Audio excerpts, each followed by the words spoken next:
Welcome, ladies and gentlemen, boys and girls, children of all ages. I'm Sean Anderson, Most Valuable Podcast, and we are continuing our NFL season predictions. It's been a week of love and support from NFL fans coming in, visiting our channel, and telling us that we're right about every single prediction. It's been really great getting the love and the support from the NFL community. We're so glad to be doing this, and especially when we get such raving reviews. It's really great. All these fans coming in and just being like, "Wow, you guys are so right. You guys are so smart.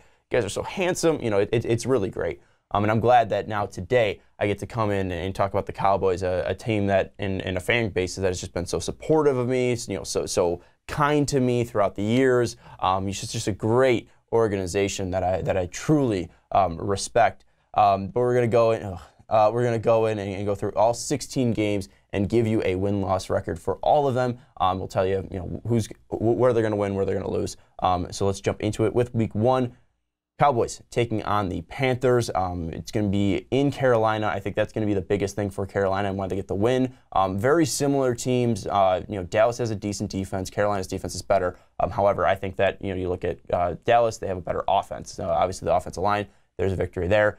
They have technically, I think, a worse quarterback, or at least the least dynamic quarterback when comparing Dak versus Cam. But obviously, you have a better running back in Zeke versus McCaffrey, but I think the biggest thing is going to be being at home for Carolina, and then obviously having the better defense. Being at home, having the better defense, that usually plays into having more success and winning those games. And the biggest thing for Dallas, you're going to be dealing with suspensions early on in the season, especially to that D-line. I think that's going to be a big crucial point that you guys need to come over that hump. Randy Gregory needs to get into game shape. He needs to get used to playing football. Hasn't been playing football for a whole year. You look at Irving, got suspended. You still have DeMarcus Lawrence, but there's a lot of moving pieces on that defensive line that aren't really solid. And I think to stop guys like Christian McCaffrey and at least to contain Cam, you're going to need a strong defensive line. And I don't think you're going to be having that Week 1. So in Carolina, I will give that win in that game to Carolina. Then Week 2, you're taking on the Giants. I'm not massively high on the Giants. If they're going to win, it's because Saquon Barkley is massively legit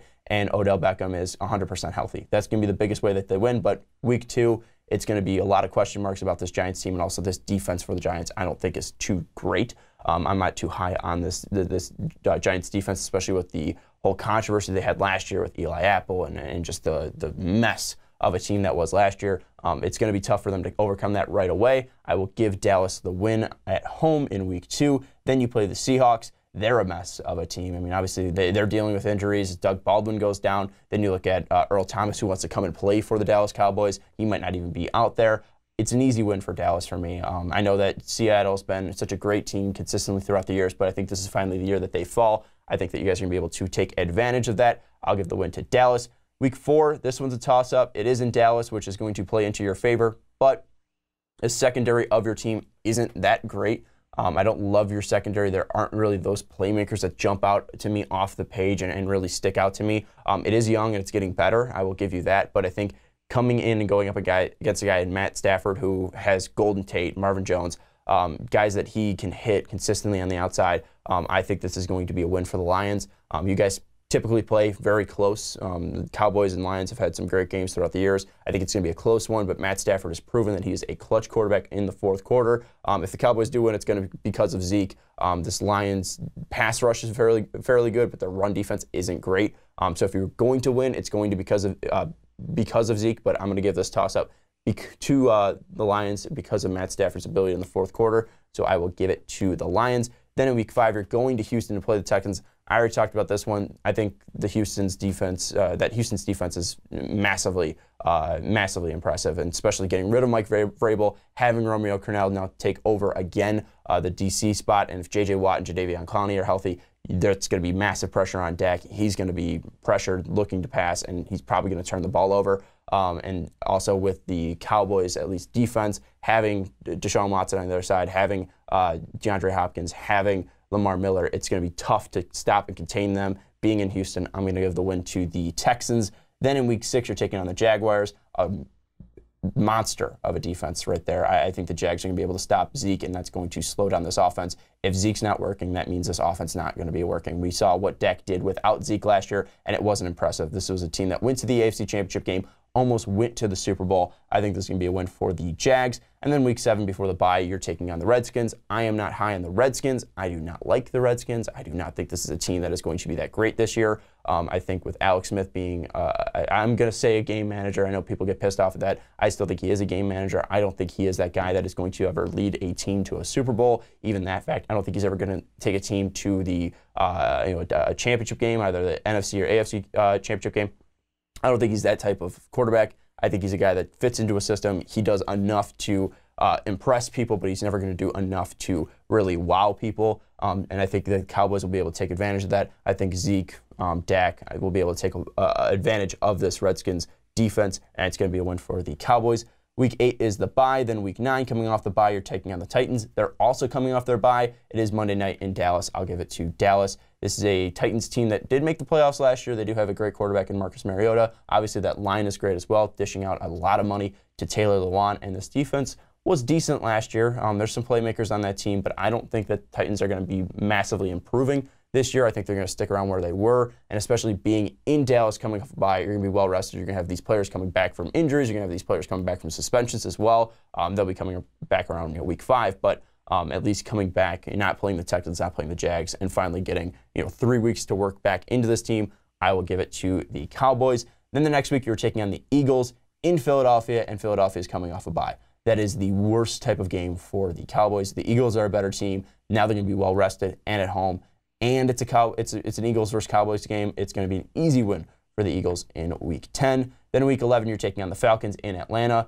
Atlanta's got a massively high-powered offense. This team, when they're clicking, is one of the best offenses in the league. Going up against your defense, I think it's going to be a win for the Falcons, especially being in Atlanta. Now, if Atlanta's dealing with injuries, and this is going to be an offense that isn't more similar to the offense we saw last year, not the year before, then this could be a game that the Cowboys can win, but I am expecting big things from the Falcons this year, so I will give that win to the Falcons. Then in week 12, you have the Cowboys taking on the Redskins. Again, I'm not high on the Redskins. I think the Cowboys can win this one, and I will give it to Dallas in week 12. Then week 13, Saints taking on the Cowboys. Saints were fantastic last year, having Drew Brees be massively efficient like he was last year, having that dual threat running back of Mark Ingram and Alvin Kamara. This is when they're going to have Kamara and Ingram back after Ingram's suspension, and this defense is just going to improve. The Saints are a powerhouse of the team. I have them going to the NFC Championship game. I have the Saints winning in week 13. Then week 14, you're taking on the Eagles again. This is not going to be the Eagles coming off a bye. However, this is still a better team in Philadelphia. Could Dallas possibly pull off the upset? Yes, especially being in Dallas, but I think the Eagles are going to be a better team, and this is going to be with Carson Wentz, and this is going to be with Carson with a ton of weeks behind him, and he's going to be fully incorporated back into this offense. I think it's going to be a win for the Eagles in week 14. And if you saw my Colts prediction, you saw that in week 15, I have the Cowboys beating the Colts. It's fairly simple. I think the Cowboys are more talented than the Colts. Then week 16, you have the Bucs going against the Cowboys. I don't believe in Jameis Winston. I don't believe in Ryan Fitzpatrick. I don't believe in the Tampa Bay Buccaneers. I have the Cowboys winning this one. And then in week 17, I have the Cowboys defeating the Giants. Again, I'm not massively high on the Giants. They're a team that could possibly impress some people. Again, if Saquon's legit, they can really impress people. If Odell Beckham Jr. is healthy, he's one of the best wide receivers in the league. But also you have an old Eli Manning out there. You have a very weak secondary, and you also have a new head coach in New York. So I think it's going to be a win for the Cowboys, and it's going to be an 8-8 finish for Dallas. However, you do finish 4-2 in the division, which is a plus. You sweep the Redskins and you sweep the Giants. Very difficult schedule, I think, for Dallas. Having to play Atlanta, New Orleans, Carolina, even the Jaguars and Texans, Titans as well, even though you win that game. A tough schedule for the Cowboys, but finishing 8-8, I think it's a pretty decent season. I know, obviously, Cowboy fans want better, but I don't think this team has that much talent on them. You look at the wide receiving core, I think it's very thin. You look at the defense, I'm not sure where the playmakers are, and if Sean Lee is the biggest playmaker on this team, that's a guy that's never healthy, and that's a guy that is aging. It's not a good combo. I think that defenses might take a step back, even though they weren't even that great last year. This is going to be a Dallas team that might need to take inventory on what is important to them after this season, and that might mean the firing of Jason Garrett, because another 8-8 season really, frankly, isn't good enough for the team that is labeled America's team, and especially Jerry Jones with the superstardom that he has as an owner. Obviously, they expect more in Dallas, and I think this is going to be a year that if they do go 8-8, this might mean a new tenure in Dallas and that Jason Garrett does get fired if they do finish 8-8 or worse. But let me know what you think down in the comments below. Obviously, I think that Cowboy fans think they'll probably beat the Eagles at least once, and they'll probably say that they can beat the Panthers in Week 1 and beat the Lions in Week 4. But let me know down below. Am I overhyping or at least underselling the defense of the Dallas Cowboys? Am I underselling the offense as well? Can this be a powerhouse of an offense like they were 2 years ago? Let me know in the comments down below. Also, don't forget to check out patreon.com/mostvaluable podcast if you do want to help support us. If you do want to, push this to the next level, we'd greatly appreciate that. Also, check out mostvaluablepodcast.com. You can see all the predictions that we had before. You can also check out full podcast segments and some other fun stuff like articles up there. But I'm Sean Anderson, and we'll see you next time.